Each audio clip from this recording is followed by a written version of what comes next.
This is the Troll Patrol, live with Justin FREAKIN.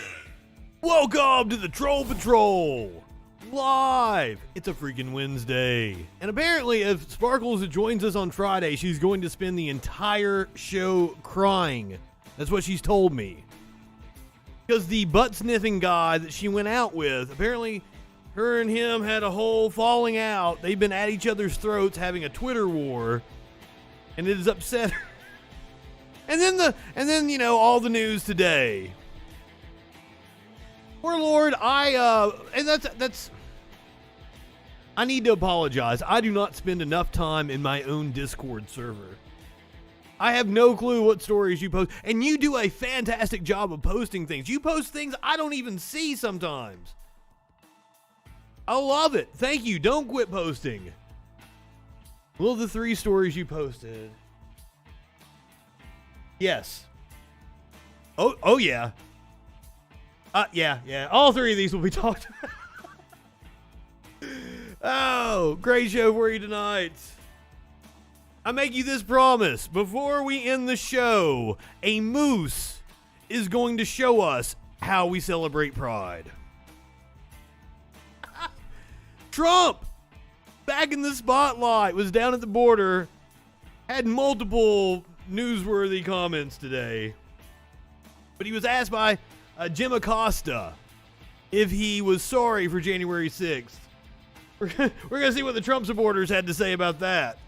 Well, I thought, this is interesting. Tucker Carlson says that the NSA has been spying on him. The NSA released a statement.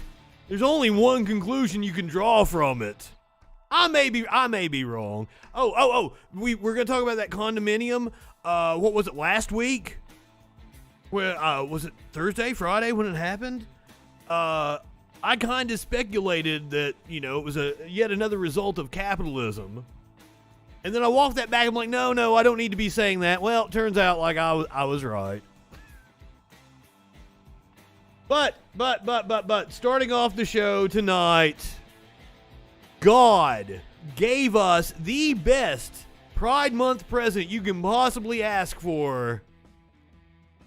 Donald Rumsfeld is fucking dead. Oh, I'm so... Bill, we're gonna talk about Bill Cosby here in a little bit. I thought I had a different meme up. I shared another meme from my page. It was hilarious. Former Defense Secretary Donald Rumsfeld dies at 88.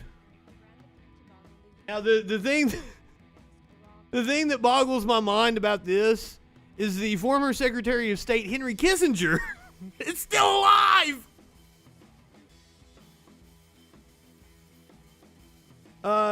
Both men that have a lot of blood on their hands. The NSA is spying on everyone. Nice indeed. Donald Rumsfeld, the former defense secretary, and this, let me show you guys the meme that I thought I had up.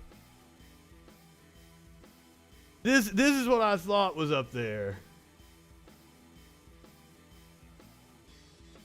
I don't want to say it because, like, it might be a little spicy for Twitch. Let you guys read it.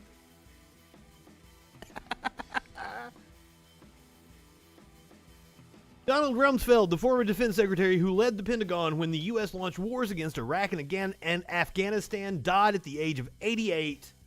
Rumsfeld, who ran the Pentagon for former President George W. Bush and lost his job a day after Republicans lost the House majority in 2006, died surrounded by his family in New Mexico, according to a statement. The family says, "It is with deep sadness that we share the news of the passing of Donald Rumsfeld. I hate to inform this family, but like I don't think anybody's all that sad. Maybe you guys are sad over it. Especially the Iraqis, the Afghanis." Rumsfeld, who was born in Chicago in 1932, died more than a week before what would have been his 89th birthday. Oh God, they're like eulogizing him here. He attended Princeton University on academic and ROTC scholarships. Rumsfeld first led the Defense Department during the Ford administration in 1975 and was the youngest person in the country's history to hold the job. Rumsfeld joined the private sector in 1977 before briefly returning for president. Before briefly running for president in 1988. I did not know that about him. He returned to his former post as defense secretary after Bush took office in 2001. 9 months into his tenure, Rumsfeld's work at the Pentagon was reshaped by the September 11th. He reshaped it by September 11th. He was one of the engineers of the whole weapons of mass destruction lie. But by 2002, Rumsfeld and Vice President Dick Cheney turned the Pentagon's attention to Iraq and Saddam Hussein, leading to the invasion in March of 2003, appearing in the Pentagon briefing room frequently to discuss the wars. Rumsfeld also became known for his memorable sound bites. We actually have one of them. The most memorable soundbite from piece of shit, Donald Rumsfeld.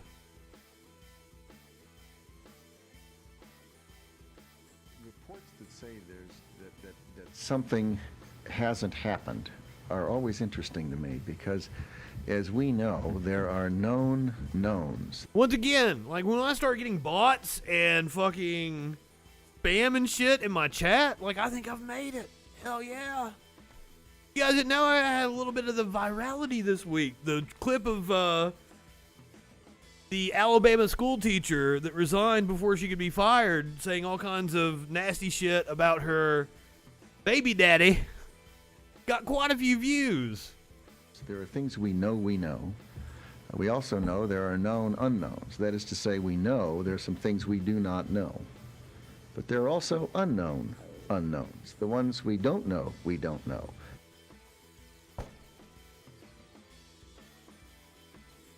Oh wow, the bot talked back to us. That's been happening a lot on Grindr here lately.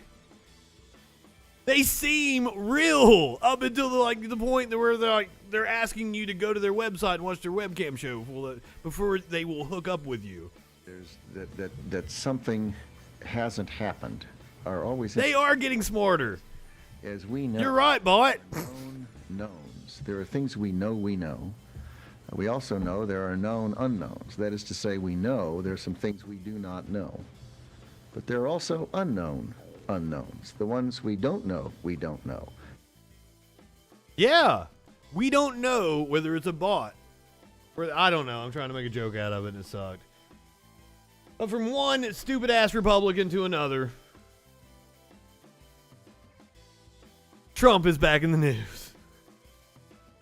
Tim Acosta booed at border after asking Trump to apologize for January the 6th. Here is video. It's a very short clip here. Apologize about January 6th.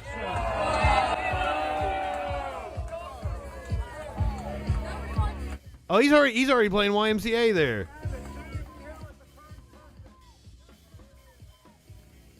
So we can't really hear the response. They're kind of drowning it out with the...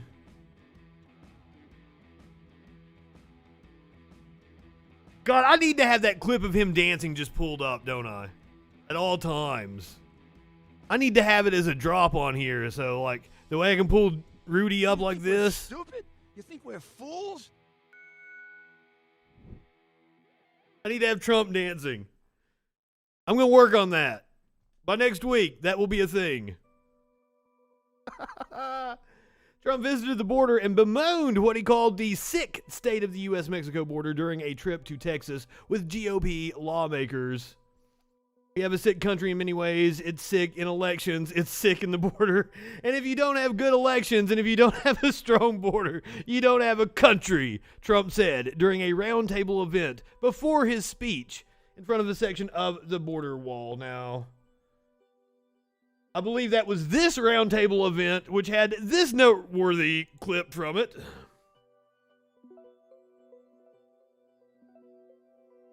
Doctor right over there. My doctor. He said, you know, sir, if you want, you're really smart. You ought to take the cognitive test. I said, oh, what's that? Doc Ronnie, right? Now we call him Mr. Congressman. What a job you've done, Ronnie. Still blows my mind. Him, and it didn't work out too well. There you are. The Democrats went after him like you wouldn't believe. But he did a test. Did I ace it? Yes, sir. I aced it. He was apparently handing out fucking prescription pills like it was candy during the Obama administration. And I'd like to see Biden ace it. He won't ace it. He'll get the first two. There's 35 questions. He'll get man, woman. He won't get what, person, child, television, or camera, whatever the fuck it was. He is so proud of that test. The first two or three are pretty easy. They're the animals. Is this a lion, a giraffe? Dark raving. So around 20, he's going to have a little hard time. I think he's going to have a hard time with the first few, actually. But so we really have something. What was it? Somebody remind me. Man, woman, person, camera, something like that. My doctor, he said, you know, sir, if you want, you're really smart. You ought to take the cognitive test. I said, oh, what's that? Doc Ronnie, right? Now we call him Mr. Congressman. What a job you've done, Ronnie. You know, you're really smart. You want to take the cognitive test so that we can measure your actual abilities to see if you can function in society.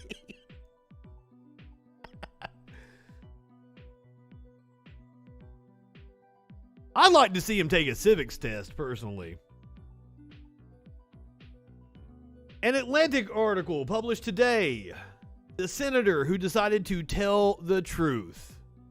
Michigan Republican spent 8 months searching for evidence of election fraud, but all he found was lies. Right around the time Donald Trump was flexing his conspiratorial muscles on Saturday night, recycling old ruses and inventing new boogeymen in his first public speech since inciting a siege on the U.S. Capitol in January. That's not true. We covered his speech at, wasn't CPAC, it was that other conference, wasn't it? Might have been CPAC, I don't fucking. Maybe this was his first open public speech. A dairy farmer in Michigan's Upper Peninsula sat down to supper.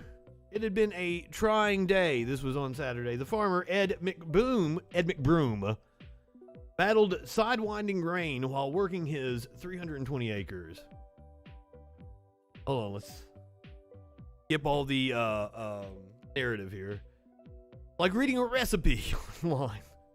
A few days earlier, McBroom, a Republican state senator who chairs the Oversight Committee, I think that's a little more pertinent than him being a farmer, had released a report detailing his 8-month-long investigation into the legitimacy of the 2020 election. The stakes could hardly have been higher, against a backdrop of confusion and suspicion and frightening civic friction, with Trump claiming he'd been cheated out of victory and anecdotes about fraud coursing through every corner of the state. McBroom had led an exhaustive probe of Michigan's electoral integrity. His committee interviewed scores of witnesses, subpoenaed and reviewed thousands of pages of documents, dissected the procedural mechanics of Michigan's highly decentralized election systems, and scrutinized the most trafficked claims about corruption at the state's ballot box in November. McBroom's conclusion hit Lansing like a meteor. It was all a bunch of nonsense. You didn't need a fucking 8-month investigation to tell you that.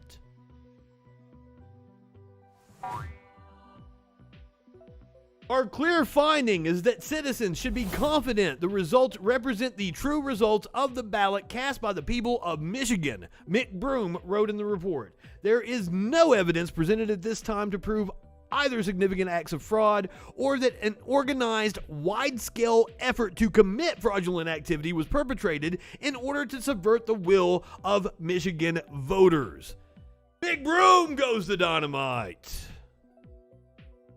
For good measure, McBroom added, the committee strongly recommends citizens use a critical eye and ear toward those who have pushed demonstrably false theories for their own personal gain. So I highly encourage you to read that Atlantic article if you are.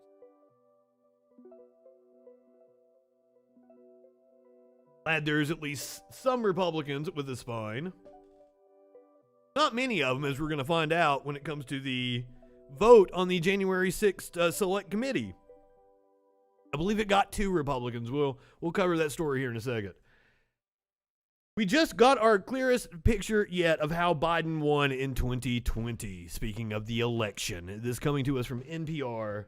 We know that President Biden won the 2020 election. We just haven't had a great picture of how Biden won. That is until Wednesday, when we got the clearest data yet on how different groups voted, and crucially, how those votes shifted from 2016. The Pew Research Center just released its Validated Voters Report, considered a more accurate measure of electoral exit polls. Of the electorate, there we go, then exit polls. I can't talk, shit. COVID played a big factor, yes, it worries me. Now, Biden was going to win the popular vote by millions of votes regardless. Trump possibly could have won 3 states, which were a very narrow margin, less than 1 million votes, could have swung the election. Sequential list.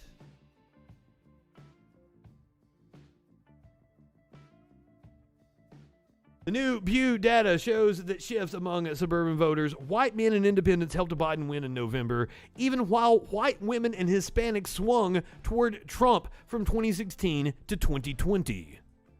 Now, there was a concerted effort to put out more right-wing propaganda in Spanish over the last few years, and I wonder what kind of an effect that had. Vice had a really good piece about Hispanic descendants at the border voting Republican. To compile the data, Pew matches up survey respondents with state voter records. Those voter files do not say how a person voted, but they do allow researchers to be sure that a person voted, period. That helps with accuracy, eliminating the possibility of survey respondents over-reporting their voting activity. In addition, the Pew study uses large samples of Americans, more than 11,000. I know! Isn't that the white woman shift after all of this, after all the attacks? I don't know. I don't have any explanation. Like, the Hispanics, I can kind of see. I see those shifts, especially given the Catholic population. But, like, white women shifting towards Trump, I don't get it. You are talking about Jon Stewart's rant on Colbert the other night. I don't know that wasn't satire. I still don't know what he was doing there. Like, because Steven had some shit to throw in that was correct, that Jon Stewart was just ignoring, and like, it's the name of the lab, and it's not even the actual name of the lab. It didn't make any fucking sense. Suburban voters appear to have been a major factor helping Biden win. While Pew found Trump winning the suburbs by 2 points in 2016, Biden won them by 11 points in 2020, a 13-point overall swing. Yeah, just given his demeanor, I wouldn't think it was satire, but I also don't know. Like, it was a really weird bit. And that was like Colbert's first night back into the Ed Sullivan Theater, too. It's a really weird episode. Go back and watch that shit. Colbert was laughing the whole time. I don't know what you're talking about. Wasn't amused. He was literally laughing. Yes, they are old friends. Fucking Jon Stewart is the producer of The Late Show. The executive producer. So, that said, Trump gained in both rural and urban areas. He won 65% of rural voters, a 6-point jump from 2016. And while cities were still majority Democratic, his support there jumped by 9 points. I don't even understand how you can see the last 4 years and then decide, oh yeah, I'm going to vote for that. But I mean, I also see how effective the propaganda is. People tell me that Joe Biden is a socialist and they believe it. Somebody, I swear to God. So I edit podcasts, right? And after I got off the show last night, I edited one of the podcasts. I work for a hard right-wing podcast company. I work for several right-wing entities. So as I'm editing the podcast, the host says Jay Rockefeller was a socialist. And I about fell out of my fucking seat. Like, are you ignorant of history and people's actual positions? Or are you ignorant of what the word socialism means? Or is it fucking both? Oh, he's a secret Marxist that's going to usher in socialism, which means fascism for some reason.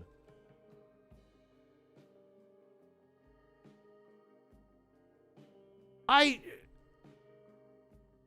don't even Biden is from Delaware. He represents credit card companies. He represents the fucking worst part of capitalism in this country.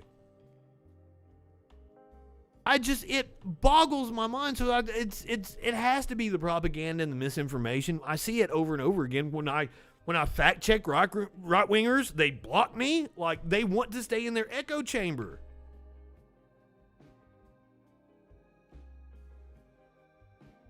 I'm not sure, Tones. I don't know what I've been saying. Also, I'm kind of hot. I'm sweating right now. In 2020, men were nearly split, with 48% choosing Biden to Trump's 50%. That gap shrank considerably from 2016 when Trump won men by 11 points. Okay. Yes, the Electoral College must be eliminated. This is the dumbest thing. I do not understand it.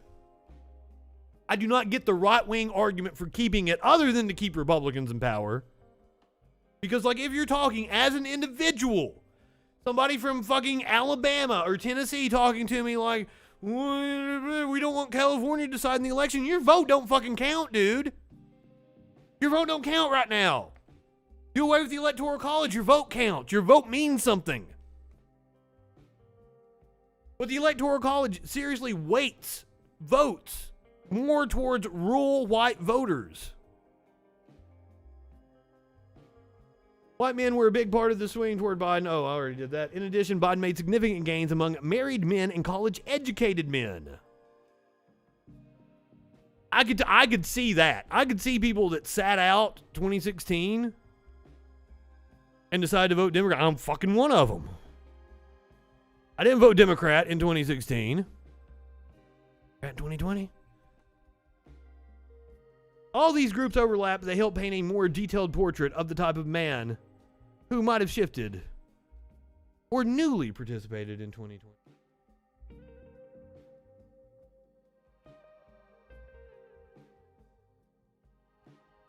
All right.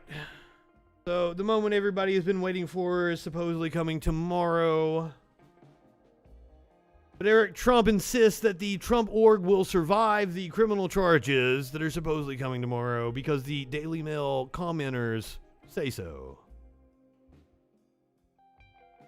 There's a piece in Vanity Fair, my bad.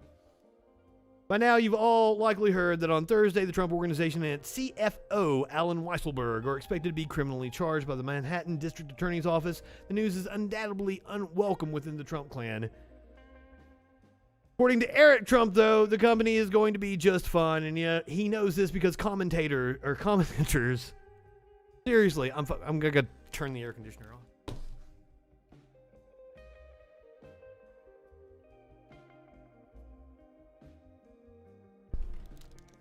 Maybe I'm not high enough for this shit either.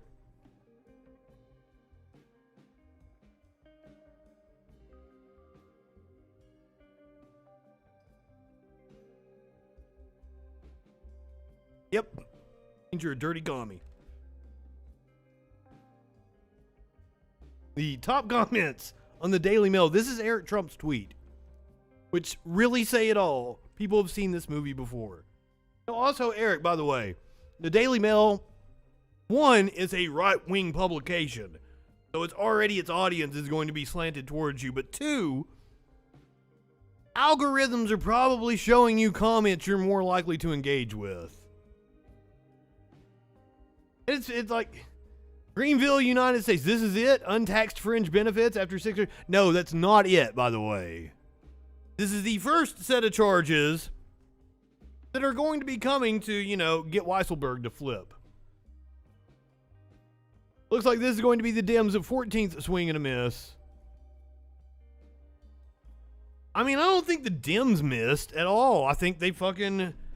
The Dems always proved their case. They proved he fucking needed to be impeached with the Ukraine scandal. They proved...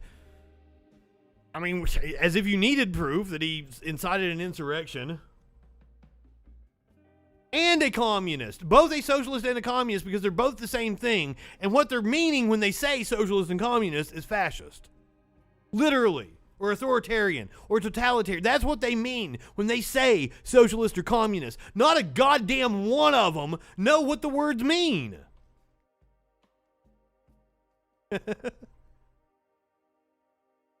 Yes, some may scoff at the ex-president's adult son citing internet comments as part of his legal defense, but that's simply because they are unaware of the Daily Mail School of Law, an institute of higher learning that commenters are required to graduate from before they're allowed to write on the site. Speaking of academia, remember the late Trump University, which had a handbook with guidance for students on what to do if a district attorney showed up.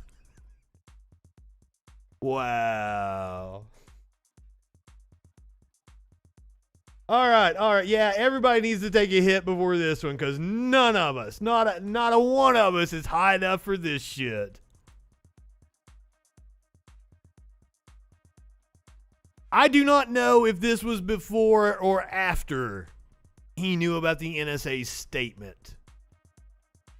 So we'll talk about the NSA statement about this here in just a little bit, but apparently he's been talking about this on his show for the last couple of nights. Ladies and gentlemen, Tucky Carlson. Last night we told you about the Biden administration's efforts to monitor and intimidate this show. On Sunday, we heard from a whistleblower within the U.S. government, someone with direct knowledge, who warned us that the NSA was reading our electronic communications, our emails and texts, and was planning to leak them selectively in an effort to hurt us. This person had details from my emails that no one outside the recipient could have known. So it was not a delusion, it was entirely real. In fact, it was confirmed. After the show last night, after we announced this, other news organizations acted as if it's totally normal for heavily politicized intel agencies to spy on and threaten journalists they disagree with. It's no big deal. Stop whining. Well, I mean, there are many of us that have been raising these concerns for many, many years. And I don't see right-wingers ever like, you had a chance to dismantle the surveillance state. You never did it. I thought Trump was all about that shit. But it is a big deal. It is completely wrong, not to mention illegally. And this is hardly the first time the so-called intelligence community has done something like this. They've done an awful lot. Exactly. If we let them continue to do it, it's the end of democracy. Democracy can't function with semi-independent. I've been told so many times by people that view your show that this country isn't a democracy. They all say it. They're like, we're a republic. Idiots. Independent, highly politicized intel agencies. It's really dangerous. For its part, the Biden administration just ignored the story. They did not deny the story. They can't. They know that it's it's all rhetoric. It's all, you guys know that, right? They invoke democracy whenever it's convenient for them. Bush wants to go spread democracy because he's trying to appeal. He knows who he's trying to appeal to with this. He's trying to appeal to the shit libs. Like, oh, well, this is against democracy because it's against me. Today, the president's flack was asked about it on Air Force One. Here's the exchange. Tucker Carlson said that the NSA is spying on him. Is the administration aware of any espionage or listening efforts on U.S. citizens by the NSA? Stay tuned, Stark Raving. We don't know for sure, but we've got I think you're well aware. some indication. everyone on this plane is aware, I should say, is an entity that focuses on foreign threats and individuals who are attempting to do us harm on foreign soil. So that is their purview. But beyond That's close to what the NSA statement said. It's like she's reading the Wikipedia entry. Ask them. But here's what to notice. No. She wasn't reading a Wikipedia entry. She was citing the press release from the NSA. Of course, she's right that the NSA is chartered to spy on foreigners, not on Americans. That's illegal. And yet the NSA does routinely spy on Americans. It won't call it spying. That's exactly what it is. Millions of Americans. And sometimes it does it for political reasons. Absolutely a seditionist. Everyone knows this. Everyone, including sitting members of the Intel Committee. Some of them are paranoid about their own communications. That's true. In Washington, this is just considered fine. But it's not fine. It is dangerous and it's wrong. Some faceless hack in a powerful government spy agency decides he doesn't like what you think, so he's going to hurt you and there's nothing you can do about it? That could happen to you. And when it does happen, trust us. NBC News... I had Matt Spear from the Don't Unfriend Me podcast say he called an ABC agency and ran a background check on me just the other day. He doesn't even work for the fucking government, but he's a right-wing asshole that thinks he has connections. I don't think he actually did. I want to throw that up in his face because he keeps talking about how he's anti-cancel culture and pro-freedom and everything, and how he's anti-government. But yet he'll use the power of the government to try to silence somebody that made fun of him on the internet. We'll call you a delusional QAnon conspiracy theorist for complaining about it. Well, this morning we decided to just call Paul Nakasone directly. He's the highly political left-wing four-star general who runs the NSA. The receptionist refused to put us through. We're American citizens, though, so we kept trying, because it's our right. This afternoon we got his direct line, and we tried again. Nakasone's assistant seemed shocked that someone whose email the NSA is reading would dare to call the director himself. Wow! So they told us Nakasone just wasn't there. Then, just minutes before air tonight, the NSA sent us an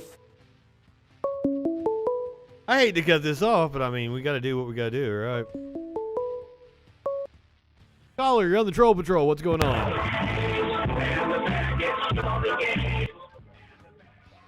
2 nights in a row. Come on, like we're not gonna be able to understand the song. You're gonna try to like get some copyright shit on me. Talk to me. Left-wing 4-star general indeed. Infuriatingly dishonest formal statement, an entire paragraph of lies written purely for the benefit of the Intel community's lackeys at CNN. An attempt at trolling me. People they hire with the titles on the screen. They also tweeted it out a few minutes ago.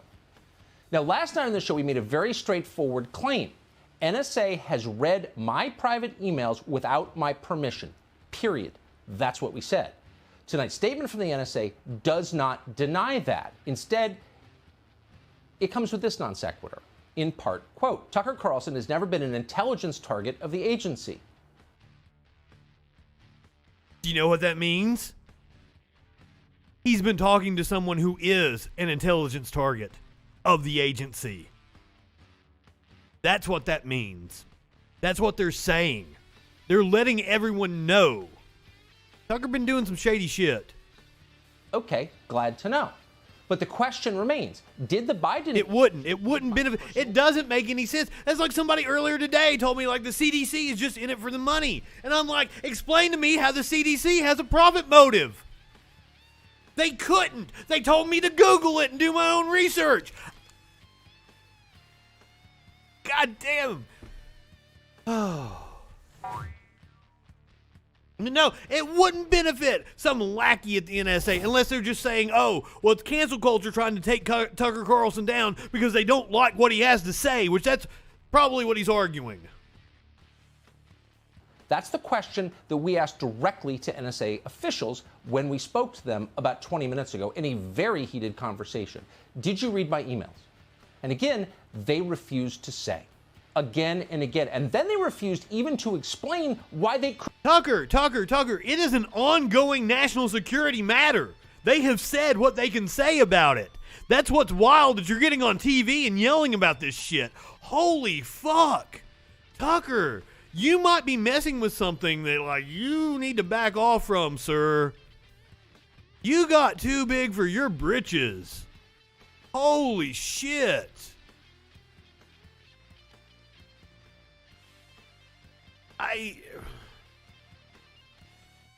Possibly? Couldn't answer that simple question. We can't tell you, and we won't tell you why we can't tell you. My emails. And the message was clear. We can do whatever we want. We can read your personal text. We can No. The message was clear. You have been talking to a foreign entity that the NSA considers an intelligence target. Which makes perfect sense. Which makes perfect sense that a right-wing propagandist on Fox News has been getting fed information from foreign powers that are wanting to stoke the fires. That makes perfect fucking sense.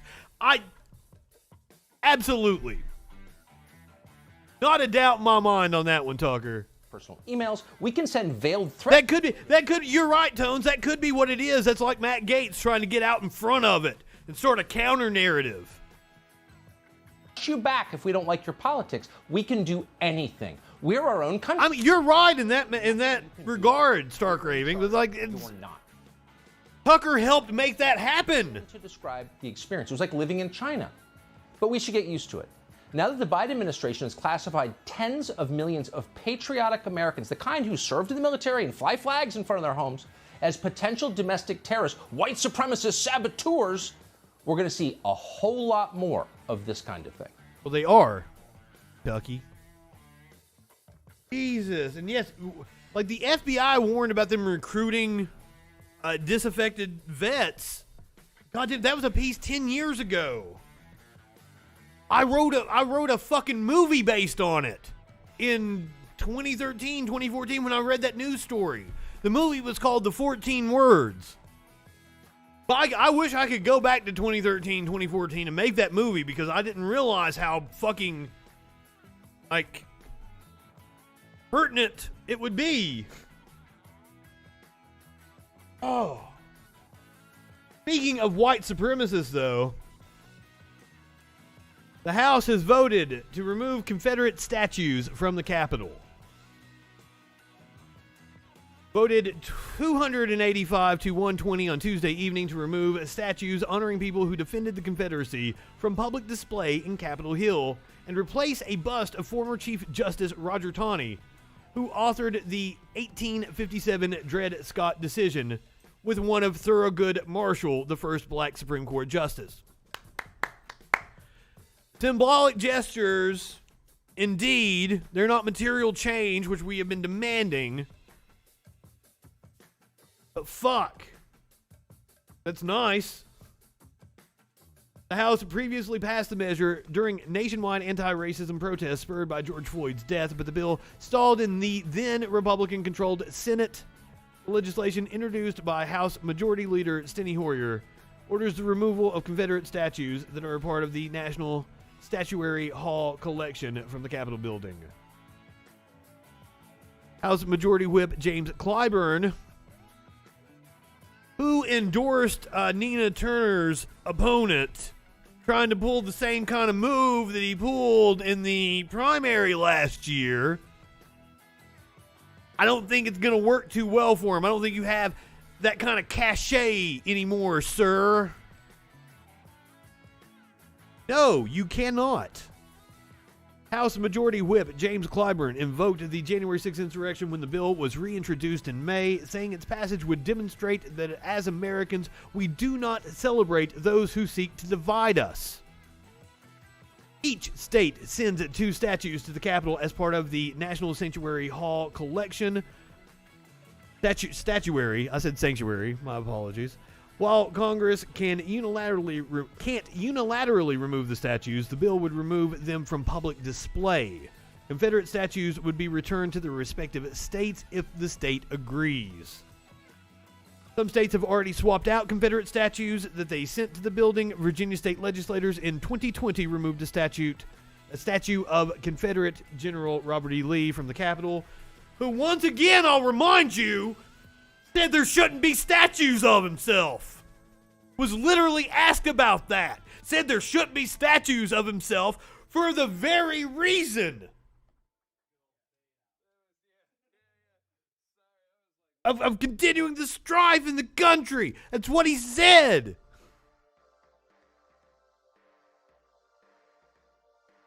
I mean, still, that boggles my mind. When I found out that Lee was asked about Confederate monuments, he said, nope, there should not be Confederate monuments. And yet there's a gigantic ass statue of him. I don't think it is there anymore. I think it's being taken down, has been taken down. I would need to check that. It's been getting vandalized for like the last 5 years. They were in the process of taking it down. I don't know if that's been completed yet.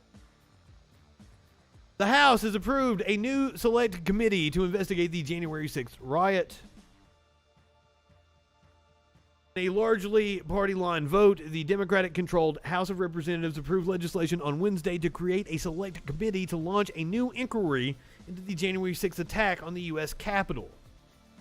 Now, as I've said before on the show, I don't think this is going to fucking do anything, but they need to do this for political reasons. This is going to be important going into the 2022 election to keep it fresh in the minds of voters and to link Republicans with the extremists that pulled this bullshit and to keep them together with Trump. Absent Trump, it doesn't look like Democrats, it's because they're fucking shit libs, do all that well.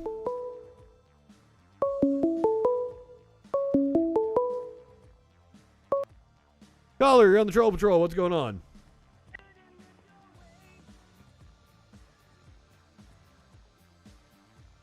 I do not understand what the point is in doing that. With a larger share of Republicans voting against the plan, it marks the larger share. I'm pretty sure only 2 voted for it.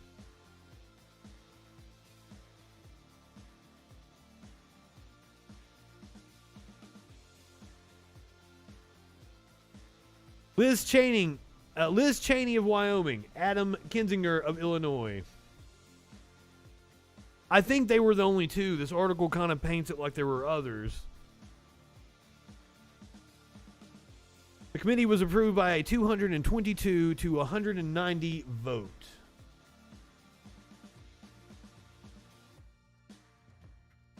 Now, let's give Biden some props before we completely tear him apart. He is going to be raising federal firefighter pay. As we are getting ready to takes on the threat of wildfires. Indeed enter a horrendous fire season. Let's listen to this local report. This is ABC 7. This morning, he met with cabinet officials and governors from western states to discuss what could be a difficult fire season. Eyewitness News reporter Leticia Juarez joins us now live and has... Leticia. Well, we all know that this historic heat wave and drought are proving to be a dangerous combination, especially for those western states as they prepare for or are currently battling wildfires. The federal government preparing to step in and help, listening to those governors, including California's. Now, this is what we saw today. This morning, President Biden held a virtual meeting with governors across the western states to discuss what could be a record-breaking wildfire season. During the meeting, Biden said climate change is driving the growing threat from wildfires as he announced a new federal response plan to combat fires in the West, including increasing federal firefighters' pay to $15 an hour, hiring more firefighters, and adding fire detection. Yeah, can you believe that? Was it $750? In Northern California has burned more than 17,000 acres and is 19. Outlandish. The state is dealing with severe drought and heat. The truth is we're playing catch up. This is an area that has been under-resourced. They should be getting paid $20, $25 an hour, $30 a fucking hour. Eyes are getting drier. The smash mouth reality. Every bit of that. Climate change are here, and they're here decades ahead of when we had anticipated. So across the board, we have to disabuse ourselves of the old timelines. That's the states. The states are using prison labor, and you're right. That is disgusting. They're only paying them like 10 cents, 12 cents, 13 cents, something like that. This is the federal firefighters. The states are definitely using prison labor. Oh, were they? Oh shit, I didn't know the federal government used them too. in the old frames of engagement. I'm assuming they're still going to have next to no rights. His administration will provide him with briefings on wildfires, much like the ones he receives during hurricane season. And of course, we'll have much more on what that meeting entailed, including some more things that Biden's administration is announcing to prepare and battle for wildfires. Reporting. And it's going to be a rough one coming up. Now, have some of you not received your tax refunds yet? Because I haven't. I kind of found it all. Usually it takes a few weeks. It's been a couple months now, and I'm like, where's my tax return? Millions await tax refunds as IRS struggle to clear backlog. The Internal Revenue Service ended the tax filing season with 35.3 million unprocessed tax returns, more than 4 times what it had during the last pre-pandemic filing season in 2019. Tasks that require human hands at the tax agency account for the biggest part of the backlog. The delays are affecting amended tax returns, which there were several of them because of the new legislation that went into effect in January. Oh my God, they lost your moms? That's horrible. Probably. That's report it to State AG. State AG's office handles shit like that. Tasks that require we already did that. The delays are affecting amended tax returns, paper returns, and identity theft cases, according to Wednesday's report from the National Taxpayer Advocate, an independent ombudsman office inside the IRS. Also, the affected are tax returns claiming stimulus payments where the return doesn't match information the IRS had on file. Delays in processing can stall tax refunds and frustrate taxpayers waiting for an answer from the IRS. Last time I checked mine, like, where's my status? Where's my refund? Something like that. Where's my refund? I think is what you type into the Google to get it to pull up. It still said, like, no data available or some shit. Yeah. A lot of us have AGs who are criminals. My attorney general is a criminal. I'm not exactly sure where you're at, but that could be a number of states. Perhaps Texas, where the attorney general is absolutely an indicted criminal. Waiting for trial for 5 fucking years. Now here's a story you guys may have missed. Yep, okay. That is the attorney general I was talking about. Has been indicted for 5 fucking years.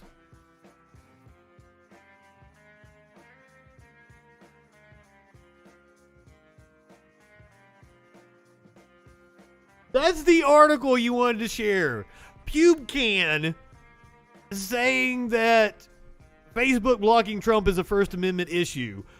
PubeCan is a fucking idiot if he actually said that.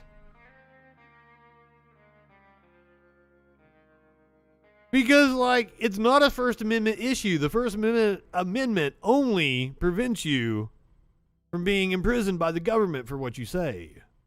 Facebook, you signed a terms of service saying Facebook can pretty much do whatever the fuck you want. Or Facebook can do whatever the fuck they want. How is Matt Gaetz still in Congress? That's a very good question. Like, it's not a First Amendment issue. Now, if you wanted to nationalize Facebook, which I've thrown out, but that comes with a whole host of other fucking problems, it would apply to Facebook if you nationalized it.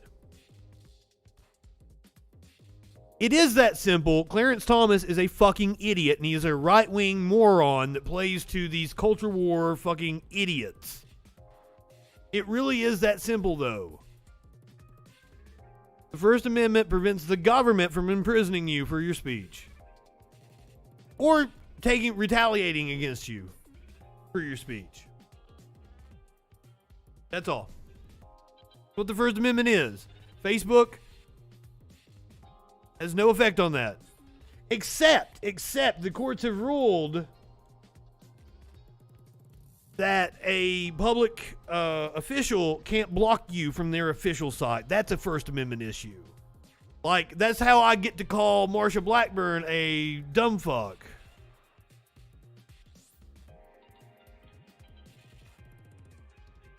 Marsha Blackburn posted, "Did you know that Senator Deb Fischer's mom taught school for 34 years? It was one of the driving factors that led to her to study education."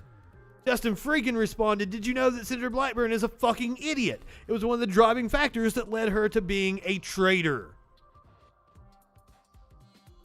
You can't delete that. It probably got covered up. You'd probably have to go to all comments because of fucking. I try not to use the F word because I want my shit to be seen. Hey, dude, if you want to fucking talk about this, you got to call in 917-830-4359, or you can hop in the Discord. You don't get to come in here and just like hijack the show. You want to talk to me, you hop on the phone. That's the rules. And like, you're on Twitch, so the rules are posted. I'm pretty sure that is in the chat. You agree to it. I'm laid back and I love to argue. So please give us a ringy ding.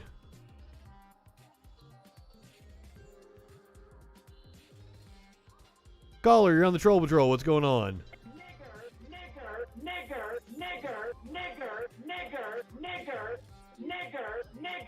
It says more about your character than it does mine.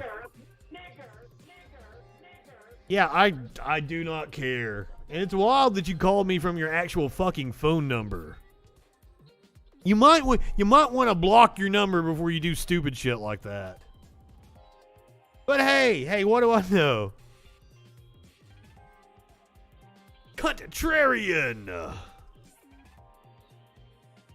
Thank you. But that is a free speech issue. Senator Blackburn can't block me for saying that. That is how free speech works on Facebook, because it's a government official. Can't retaliate against me because of my speech. That is the only way the First Amendment applies to Facebook.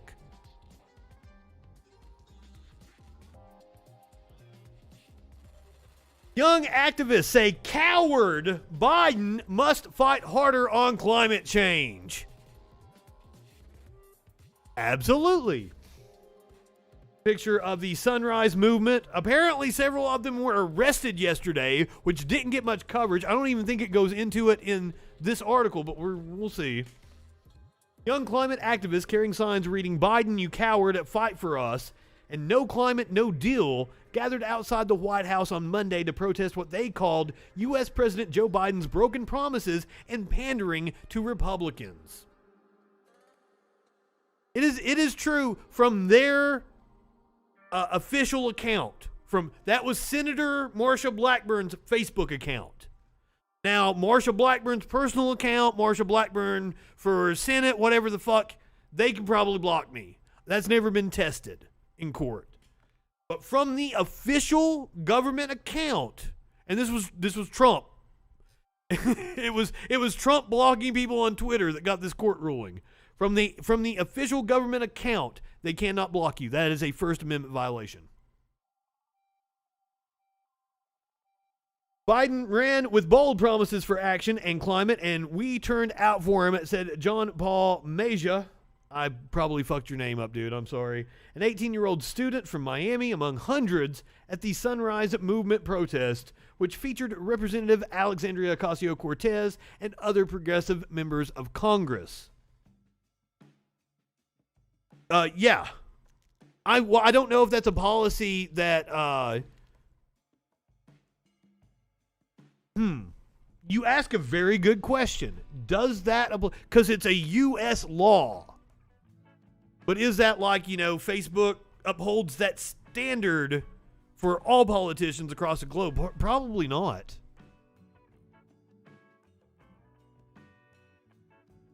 Oh, you mean like could Trump block somebody who wasn't an American citizen? Yeah, probably.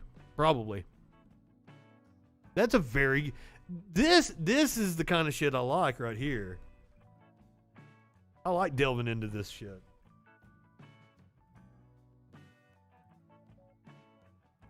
I would say they could block people that don't live in the U.S. And I would say Facebook doesn't, especially in, like I'd say India bows to the government. I mean, in India, Facebook bows to like the Modi government. That's a really good, well, the Trump ruling came from like somebody was criticizing him, he blocked him, they took him to court.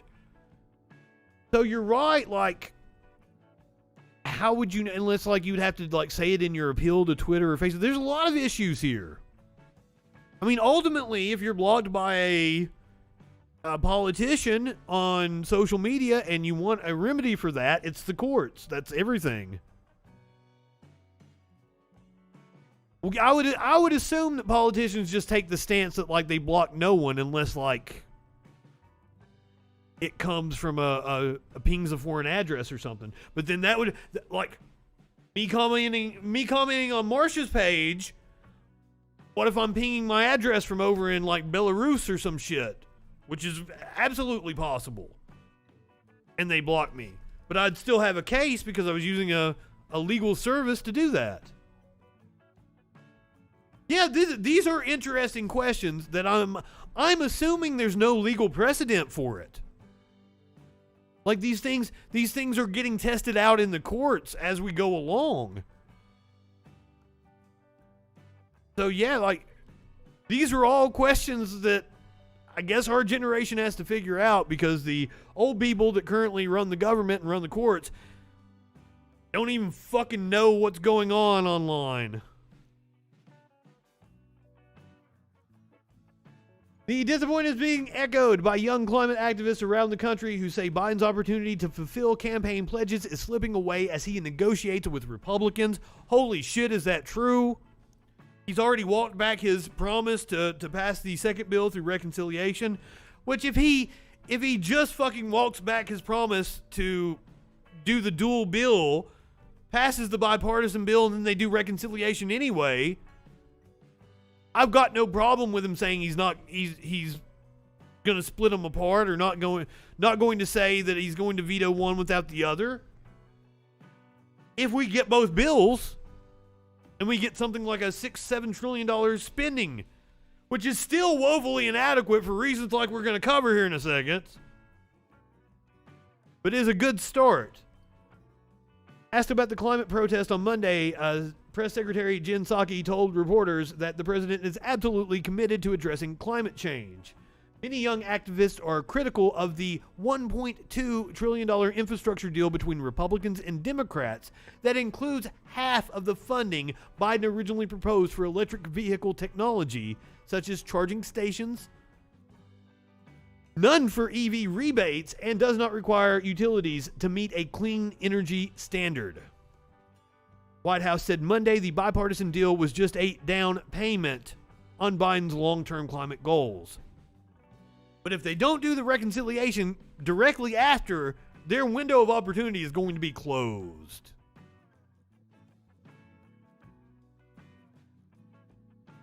It's now or never. Now, why might we need money for infrastructure in this country?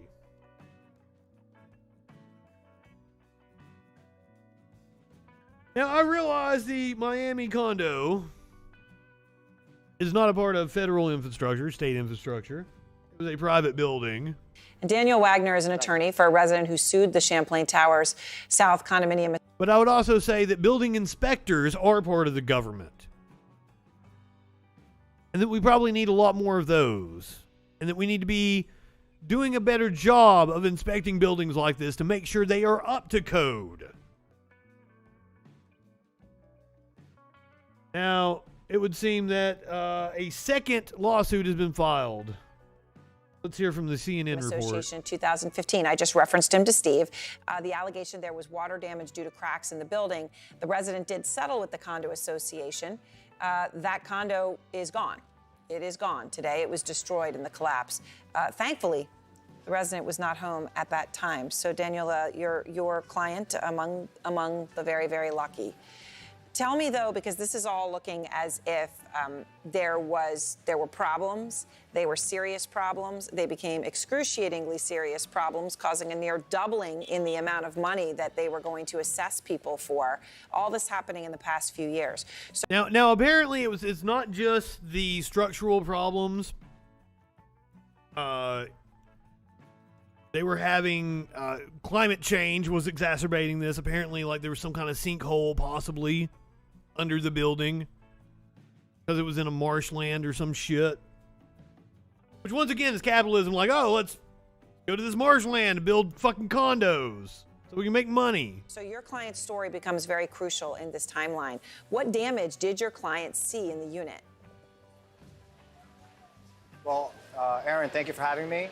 First and foremost, I want to thank all of the first responders, everybody that has been helping out here at the site. I was here with my wife yesterday volunteering, so I want to thank all the volunteers, as well as my heart and prayers go out to all of the families of those affected. In that case, my client's unit was getting water intrusion from the exterior walls. Her unit sat at the east side of the building, facing the ocean in front of the pool. So those walls were gravely affected during from extreme weather events, salt intrusion, etc. And it is one of these situations where the walls were crumbling, the stucco was off, the concrete was exposed, and so was some steel rebar can be seen. Hey, yeah, Stark Raving. And have a great night. Is going to become crucial here. Not something we all hear about a lot, but I think it's going to become really crucial what was happening there with that crucial material in the wall. Was the problem, Daniel, ever fixed? And well, clearly it wasn't fixed.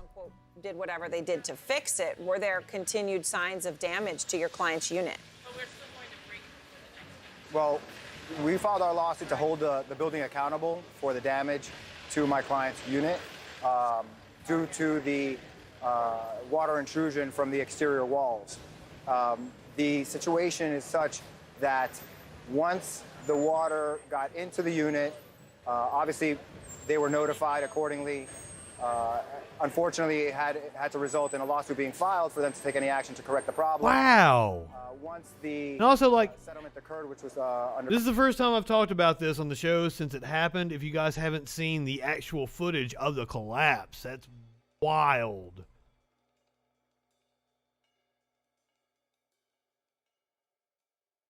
This is the actual building falling down. Like, I guess it's like a security camera across the street.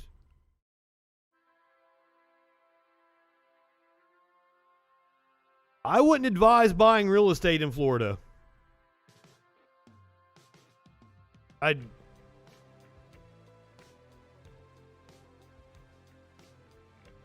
Wild.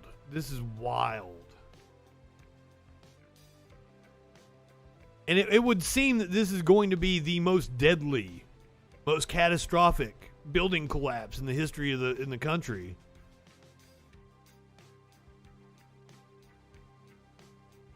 That's the terror those people felt while sitting. Can you imagine being in that part of the building? Holy fuck. Because like half of the building falls away, but like half of that half falls first. For the people I'm describing for the people on the podcast. So can you imagine being one of the residents right there? Oh my God, you can see people move. Oh shit. Oh. My God.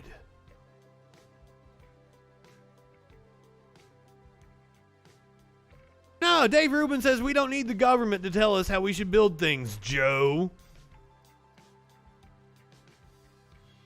I guess they meant just, like structural failure collapse that wasn't caused by something else.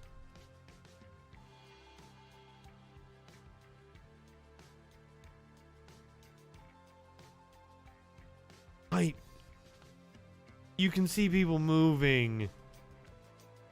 Motherfucker.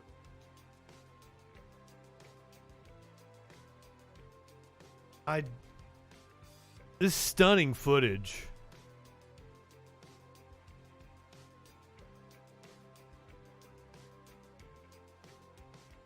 Yes, I believe Dave has been canceled from Joe's show because of that very thing, that he didn't know what the hell he was talking about anything. So now we're going to hear from a survivor that's actually going to talk to us about what went on. Jesus. Apparently this was on Fox News.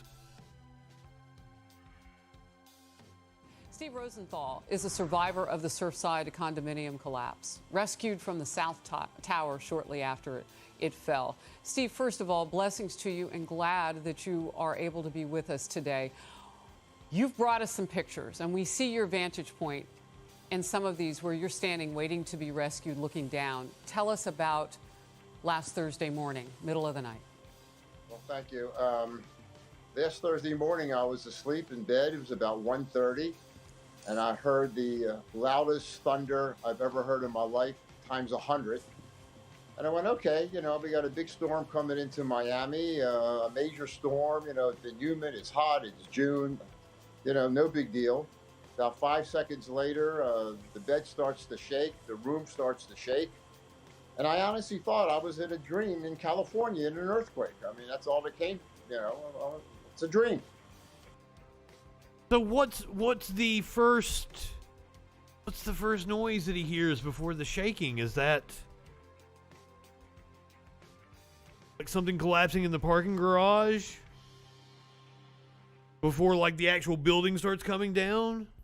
5 seconds later, dust starts falling from the ceiling, hitting my face. I'm feeling it. I'm going, okay, it's an earthquake. 1 in 10,000 year earthquake that's hitting Florida, and my luck, I'm in it. Jump out of bed. I run to the balcony. I run to the living room. I open up the sliding glass door to see what kind of damage is to the city of Miami as far as an earthquake is concerned, and it's all dust. I can't see anything. I run to the front door to open the door to the hallway. Can't see anything. All dust, toxic dust, just slams on me. Run to the bedroom. Power's out. Put on a pair of jeans. Put on a pair of pants. A T-shirt that I'm wearing. Pack a bag, and put 2 pair of underwear, 2 pair of shoes, my watch, my wallet, and open up the door to the hallway again, and I see what you're seeing right now. Everything had collapsed, and the unit next to me is 704, and I'm assuming it's them. Help me, get me out. And I just found out today that they died. I'm 1 unit from them. If I'm in that unit, I'm dead. Go to the balcony, see 10 fire rescue, 20 fire rescue, 30 fire rescue. And all this time, at this point now, I know it's not an earthquake because I don't see any damage across the street. So we're thinking it's the roof because there was roof construction going on. And then another resident said the whole back of the building collapsed. Steve, I want to cut in here because my team wants to show, you were hit by some of this. And before we flash up that picture with the bruises all over your arms and we'll see it. What was happening to you as you were trying to get out? And when did you determine, I can't get out by myself? Well, once I opened up the door to the hallway and I saw all the concrete and everything, just collapsed. I mean, there was just... And how fucking lucky are they that the whole fucking building didn't come down? Like, that amazes me.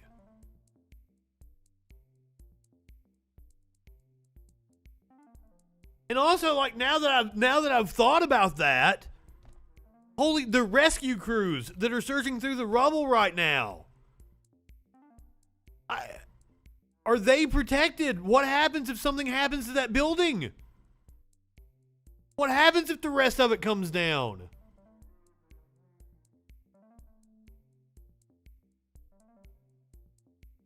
No way.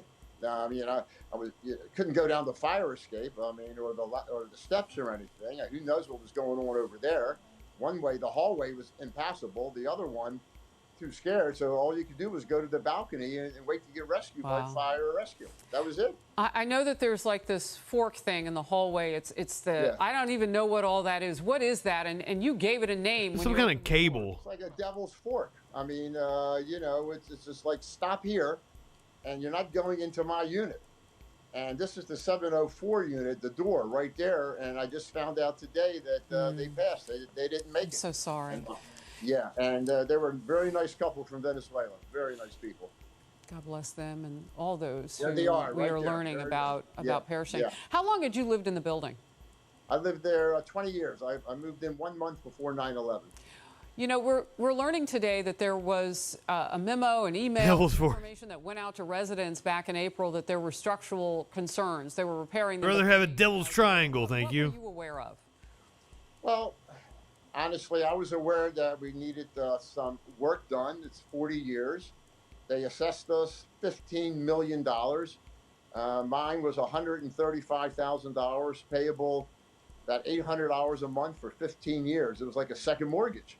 Wow. But, we wanted they wanted to upgrade the building. We had to upgrade it, but no one that I know of thought anything like this. I mean, we saw cracks in the balcony. We saw a crack here. We saw a crack. It looked like it was faux nice, right? Like garage ceiling peeling. it has nice cabinets, but when you go and grab the handle comes off. Did you or your neighbors ever talk about leaving after you were notified about and it was interesting the word you used, upgrading to keep up, I guess, with some maintenance? I'm not really... Oh, so they were wanting to unload the cost.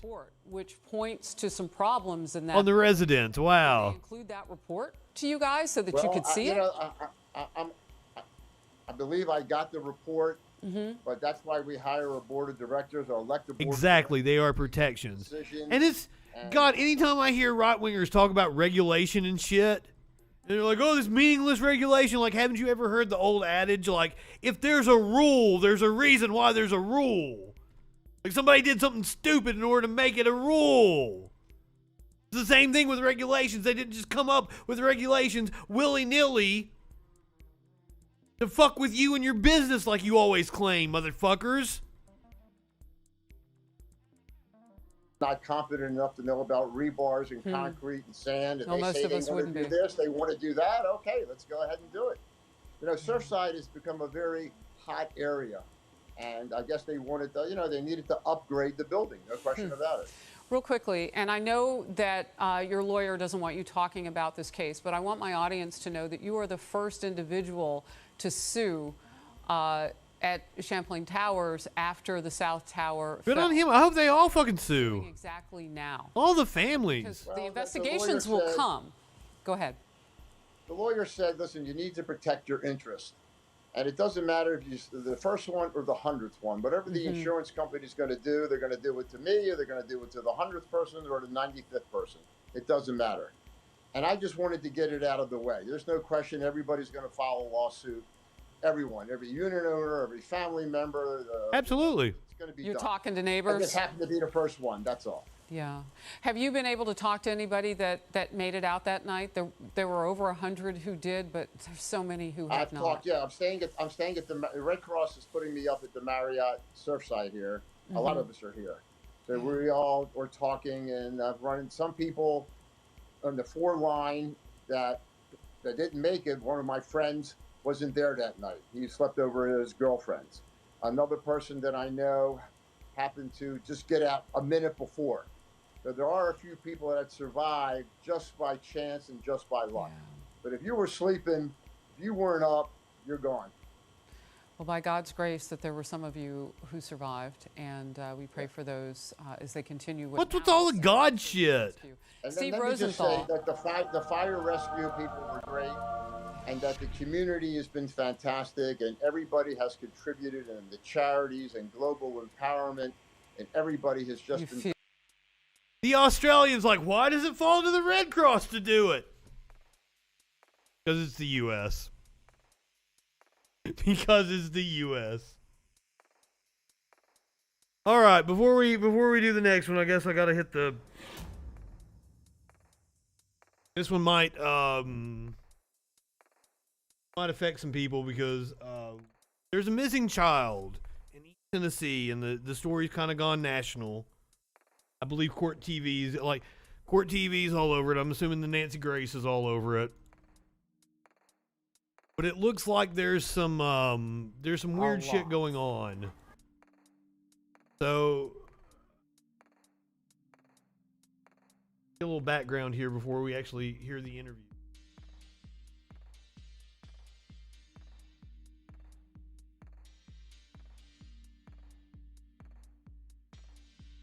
We'll just watch the piece. I can't.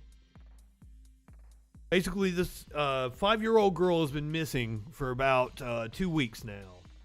We're going to hear from the mom and I believe the dad. I know she didn't walk away from this property by herself or off this yard by her swing. I feel in my heart that somebody has came up here and took her, has lured her away from here. Me and my mother and her were planting flowers. And we went in after we got done washing our hands, and she got a piece of candy from Grandma, and she wanted to go back over and see her brothers.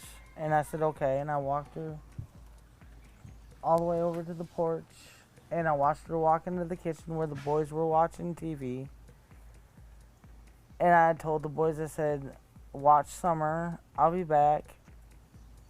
And within 2 minutes I came back, and I asked the boys where their sister was, and they said, she went downstairs, Mom, to play with her toys in the playroom. I said, okay. And I yelled downstairs for her a couple times, and I didn't get no answer, which was unusual because usually she always answers me. And so I went down there to check, and she was nowhere in sight. She was just gone.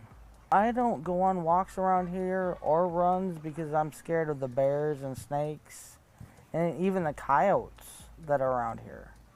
Well, whoever has my daughter, I pray and hope that they have not harmed her and they bring her back to us safe and sound. Just go to the FBI, the police, and clear it up. So this is the young girl's father. He took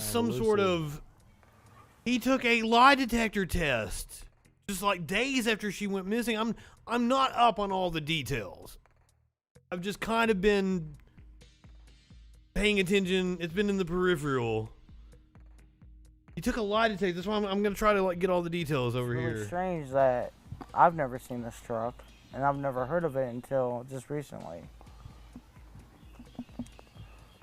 But I wish they would come forward and explain themselves. I mean, if you're not a suspect, at least come forward and say what you've seen. She was a tomboy. I shaved my head. She wanted to have her head shaved like me and the boys did. Here is a news story that gives us kind of like the rundown.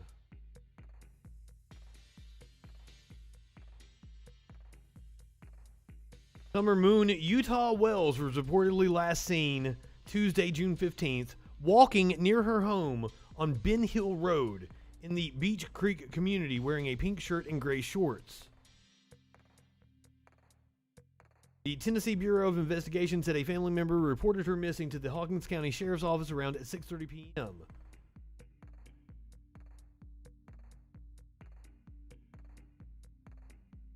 Picture of Summer. Donald Wells first spoke with reporters on June 18th. Summer's father, who we just saw, said he was at work late Tuesday afternoon, but his wife, Candace Bly, told him their daughter was planting flowers.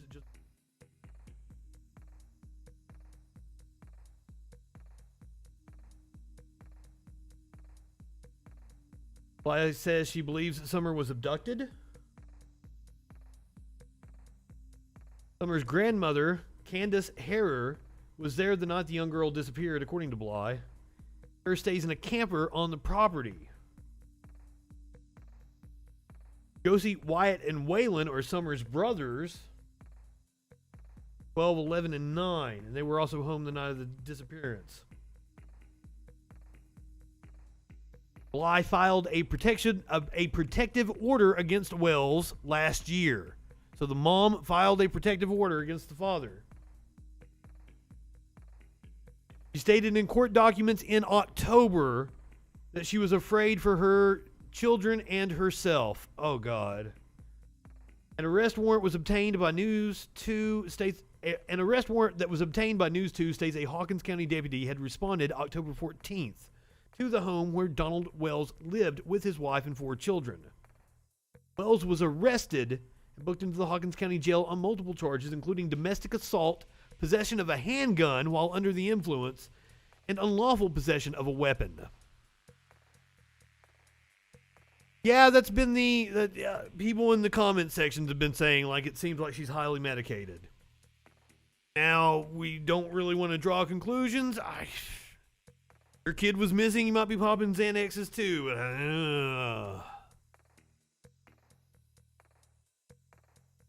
Wells spoke with News Channel 11 about the charges and protective order, saying that he had been in Utah and that he and Bly weren't on the same page due to a lack of communication, and they worked it out. What's up, Adam? We're in the middle of this really serious story, but all right, I'll take some rest.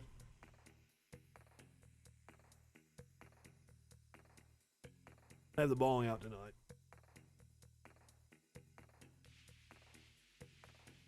But Adam will just pop a few Xanax.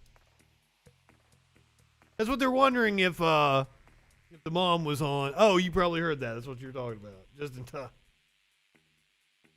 All right, the search has scaled back as of like today or last night.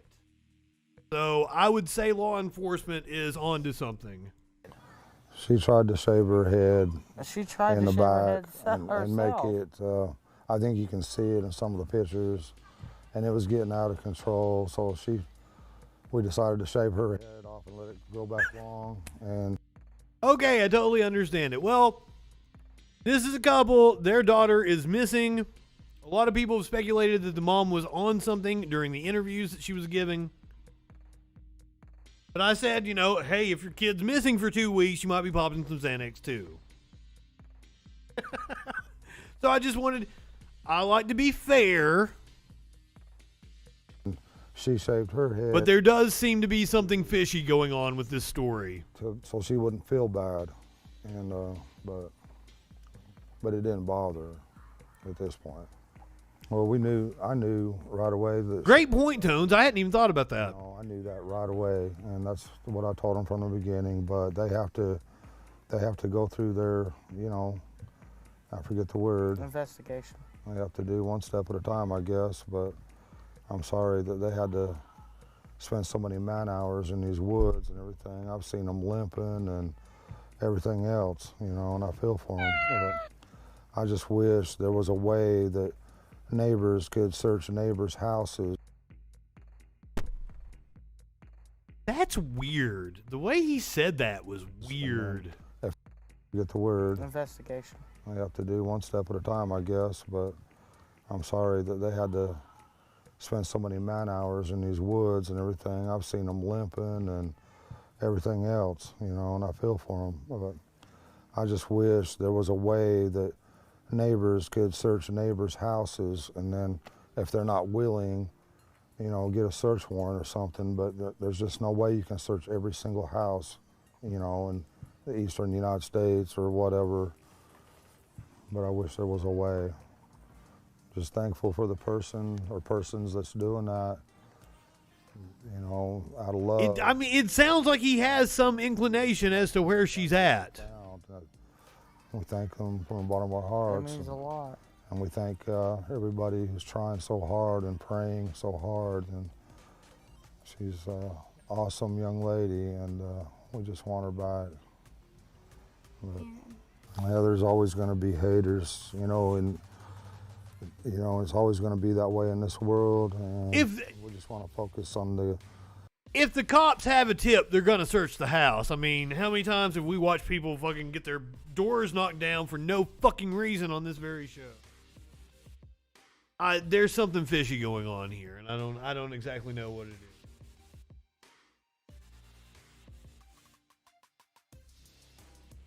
As I said, the search crews have scaled back as of today or last night.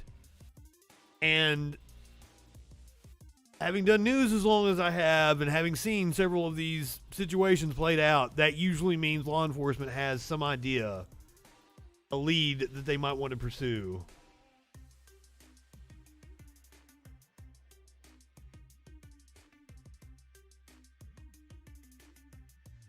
All right. A student accused of rape says he is actually the victim of gender bias. Interesting argument. A former Stanford University senior has filed a federal lawsuit against the school, claiming his Title IX rights were violated during an investigation into his alleged rape of a female student. The lawsuit was filed in the Northern District of Alabama Friday on behalf of the accused student, who was called John Doe in the suit. Title IX is a federal civil rights law that prohibits sex-based discrimination in any school or other education program that receives federal money. The suit names as defendants Stanford University, the residence life coordinator, the Title IX investigator, and the student conduct coordinator. Jessica Black, executive director of marketing for Stanford, said they were made aware of the lawsuit on Monday and declined to comment. According to the lawsuit, John met a female freshman student identified in the lawsuit by the pseudonym Jane Rowe. Already don't like this. A senior met a freshman at a Halloween party. The party was held at an off-campus apartment. What were they doing having a Halloween party in the middle of a fucking pandemic? John brought 2 pitchers of Halloween-themed alcoholic beverages that he made using recipes he found on Pinterest. One drink was named pumpkin juice, coined from Harry Potter. The mixture contained 2 cups of ginger ale, 28 ounces of pumpkin puree, 8 cups of apple juice, and 1 cup of Fireball cinnamon whiskey, and 1 cup of rum. In total, the drink was at most 7% alcohol, the suit says. Yeah, because college parties never... We used to make hooch in the bathtub at my college. Sure, it was 7% alcohol. Jane was picked up by 2 friends and went to the party. The lawsuit notes she was wearing a black unitard. Of course, the lawsuit notes it. With one shoulder exposed in a skirt. She stated at a later hearing that she consumed alcoholic beverages. Smokey, you're fucking with my microphone.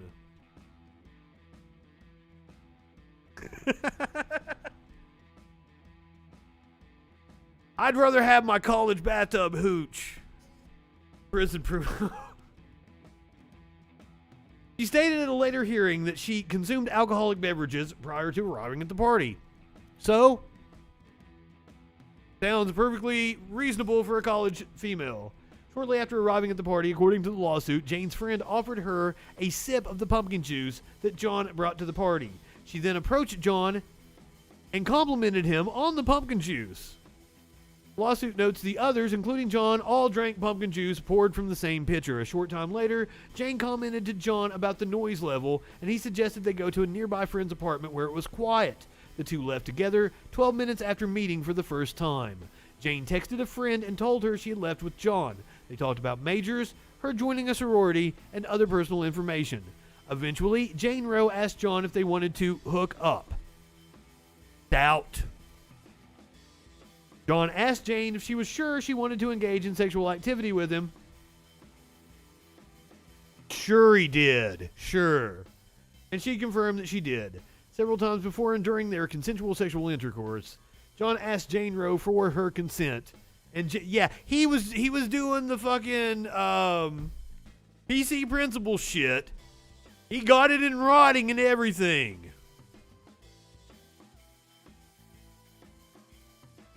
He says he wanted to abide by the training he had received on obtaining consent at Stanford University.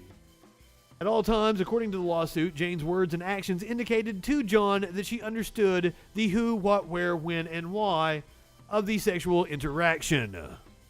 According to the suit, she became annoyed when she asked him if he had an orgasm, and he said he did not. She dressed, returned to the party, and told a friend that she was sexually assaulted by John.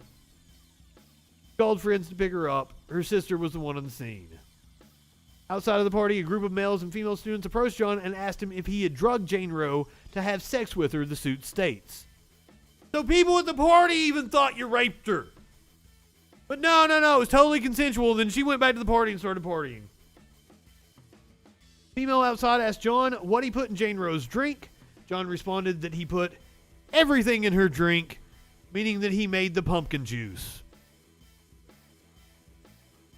Ooh, this is all fucking... This motherfucker did it. He filed the police report the following day and later a Title IX complaint. It wasn't immediately clear whether John was charged with any crime. After a 10-day investigation, John received a 5-year suspension from the university. The lawsuit outlines, and that's another thing, is universities, which have now become extremely capitalistic entities that are fighting for students. They want to build these, amenities with their pools and everything to get as many students as they can to come and take classes there. They have a bad habit of hiding rape allegations because they think it will look bad on them if you Google their school and you see student assaulted. So usually to even move forward with an investigation, they make you sign shit to keep it under wraps.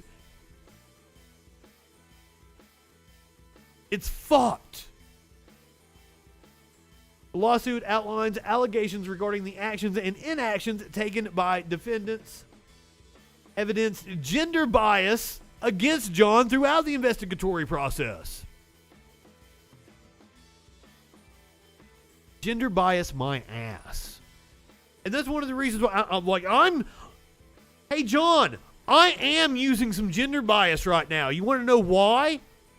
Because a male raping a woman is far, far, far more likely. Far more likely than a female lying about than a female lying about getting raped. I mean, it's not even close. So yes, sir, I am exercising some gender bias. I'm not on my game again tonight. This whole week has been a little weird. Oh, shit. Speaking of rape and putting shit in people's drinks. Guess who got to come home today? This is footage of Bill Cosby arriving at his mansion after being released from prison. Gave a peace sign.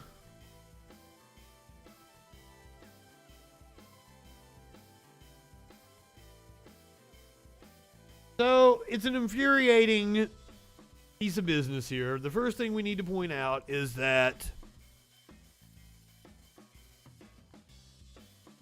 Bill Cosby absolutely did what he was accused of. Not a doubt in anyone's mind. He admitted to it in court documents, and we're going to get into that. So this is Cosby's legal team. Not just in the Navy, but he served our country in so many different ways through his celebrity. Him and Mrs. Cosby. Mr. Cosby has always used his celebrity, his name, his likeness to uplift women. This is a man who refused to perform at the White House with Nixon. Nixon put him on a communist list in the 60s, along with so many other great names like Dick Gregory, Jane Fonda. How could a man who was being watched by the FBI every day be raping and drugging women in the 60s or 70s, especially a black man? He admitted to it. Came to Mr. Cosby with the help of these wonderful attorneys. Well, I mean, the thing that we need to be pissed off right now is Bruce Castor. Bruce Castor is the reason this motherfucker is Bruce Castor, 15, 16, 17 years ago, is the reason why this motherfucker is walking today. Now, if that name sounds familiar to you, it's because you all remember him from when we watched the impeachment trial of Donald Trump earlier this year. He was the idiot. You will see Miss Jennifer Bunjean. She argued the appeal. To my left, you see Brian Perry. To Brian's left, Ashley Cohen. And then you have Haley Coolbaugh. These are women and men who from all walks of life. As I said earlier, James Brown. Is Cosby smiling? Man's world. There would be nothing. Like what's his face? He's like Cosby was that woman. For 57 years, the queen, the matriarch of the Cosby family, who fought for his vindication, who said he would be vindicated. And today, he's not been vindicated. He has not been vindicated. That is not what happened today. So Pennsylvania's highest court threw out Bill Cosby's sexual assault conviction and released him from prison today in a stunning reversal of fortune for the comedian once known as America's Dad. They ruled that the prosecutor who brought the case was bound by his predecessor. His predecessor was Bruce Castor, Trump's attorney. He was bound by his predecessor's agreement not to charge Cosby. Cosby, 83, flashed a V for victory sign. I thought it was a peace sign. Maybe I was wrong.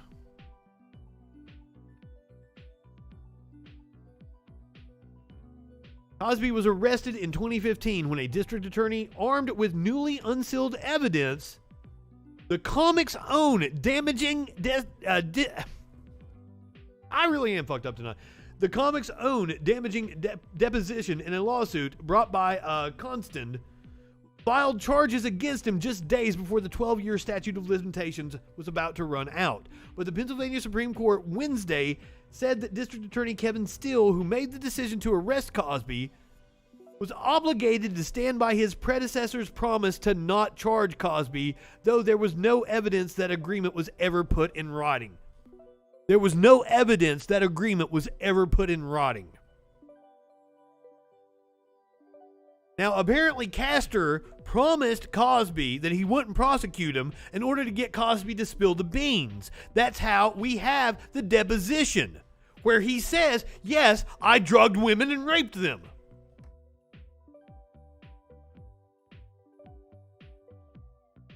Maybe that's it. They're letting him come home to die. I don't know. He looked in better health there than he did like during the trial, which, I mean, they were playing it up to make him look like an old man for sympathy during the trial. Justice David Reck, writing for a split court, said Cosby had relied on the previous district attorney's decision not to charge him when the comedian gave his potentially incriminating testimony in Constant's civil case. The court called Cosby's subsequent arrest an affront to fundamental fairness, particularly when it results in a criminal prosecution that was foregone for more than a decade. Fair play and decency require that the district attorney's office stand by the decision of the previous DA.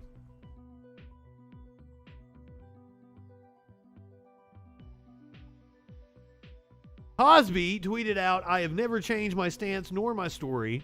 I've always maintained my innocence.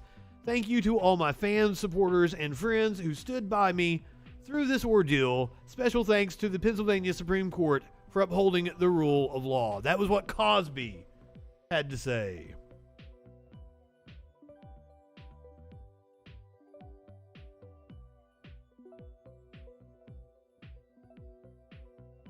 Did O.J. Simpson tweet out anything about Bill Cosby getting out?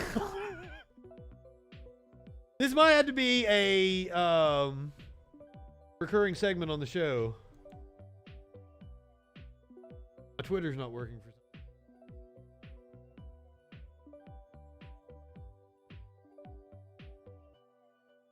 Yes, Weinstein also played the feeble old man card.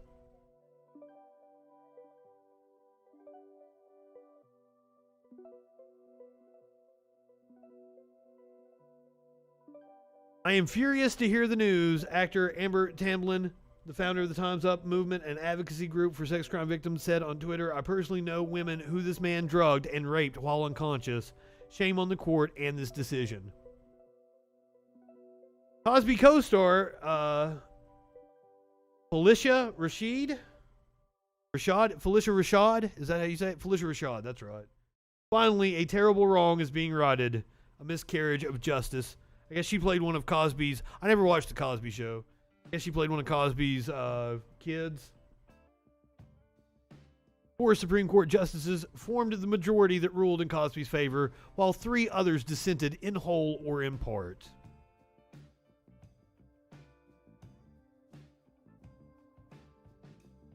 Fucking bullshit.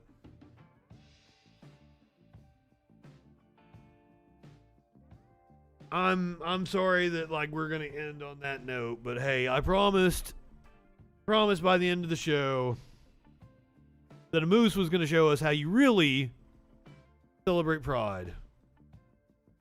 I'm a man of my word. This shared out by Indiana progressive liberals. I assume it's a moose in Indiana. I don't know that to be a fact, though. Mr. Moose has his pride flag. Just chilling. I hope he did not get hurt while he was in the middle of the road. Poor little guy. Alright, if you were on Twitch, I thought I fucked up the raid last night. I didn't think I got it right. I'm gonna send you over to Riverboat Jack. I feel like we haven't raided Jack in a little bit. It was between Jack and Feminist Critique, my ladies. All right, go ahead, light one up, tip one back. It's all right to have a little fun before you hit the sack. Happy Pride Month, everybody. I'm Justin Freakin. We will see you tomorrow night on the Troll Patrol live.